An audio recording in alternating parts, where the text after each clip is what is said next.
In this movie, we would like to talk about closing out equity accounts at the end of the year. Please keep in mind that the entries that I'm about to show you were intended to show the procedures for closing the accounts. There are many different strategies that are used for equity accounts. Please check with your accountant and discuss it with the owner of the firm before determining which way is best for you. Let's start by going to our balance sheet and going down to our equity accounts. For this example, I'd like to actually concentrate on just an individual partner. Let's use partner 2. In partner 2, we have an investment of $50 and a draw of $35. I'm starting a new year, so I'd like to zero these out. The idea is that for the new year, I'd like to see the investment and the draw as year to date only. In this regard, we'll go ahead and create a journal entry. In our first journal entry, we will go to partner 2. I'll type P for partner, gets me down there a little easier, and choose the investment account.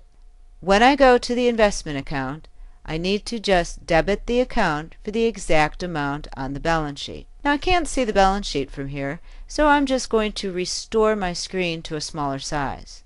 Notice in the background it allows me now to clearly see my investment. When I'm working with balance sheet items and doing journal entries, I find it very helpful to see the actual information in the background. I'm going to debit the investment account for $50 in order to clear it. Then I'll go down to the draw account, once again typing in a P for partner, and go to partner 2 draw. To zero the draw account, I'm going to use an actual credit since it's a negative number in a liability area. Finally, the offset account that I'll use to track accumulated equity for this partner is going to be the partner's equity account. I will now select it. I'm happy with my entry. I will save and close. Let's go back to a full screen on our balance sheet, and you will notice now that partner 2 no longer reflects investment and draw. It's contained in one account. As the new year goes on, I will accumulate investments and accumulate draw.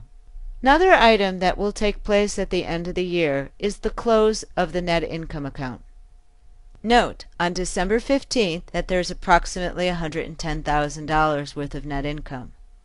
Let's switch our date to January 1st, and when I do, you will note that the net income account disappeared. What we will want to do is to split our retained earnings so that each partner has their share reflected in their equity account. To do so, I'll do another journal entry. Once again, I'm going to return to a journal entry. Now for the simplicity of the transaction, I'm going to pretend that partner 2 owns 70% of this total, or actually let's just say approximately $70,000. I'll go to the journal entry, and once again I'll choose my partner 2 for the equity account. I'll choose my equity.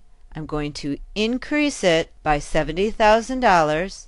In the accounting equation, any liability or equity is increased through a credit balance. I'm going to decrease my retained earnings account, so I've selected retained earnings in the account section, and once again $70,000. Now traditionally, I'll record this entry at the end of the year, save and close. You'll notice that it warns me that I'm changing a retained earnings account. This is an audit trail warning. Retained earnings must always match your tax return at the end of the year, so always be cautious and make sure that the accountant filing your taxes is in agreement with the techniques that you are using.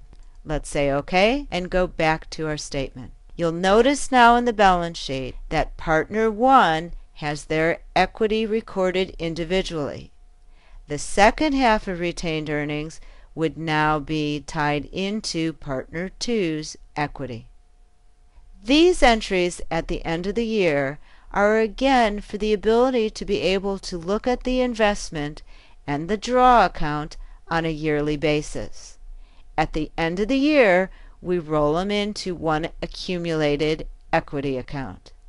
In the case of one owner, there's no need to have a second retained earnings account, since this reflects all of my earnings from the time of the inception of the business. However, in the case where there are partners, it is traditional to split that amount apart into the individual equity accounts so that the owners and partners know exactly where they stand at any given time.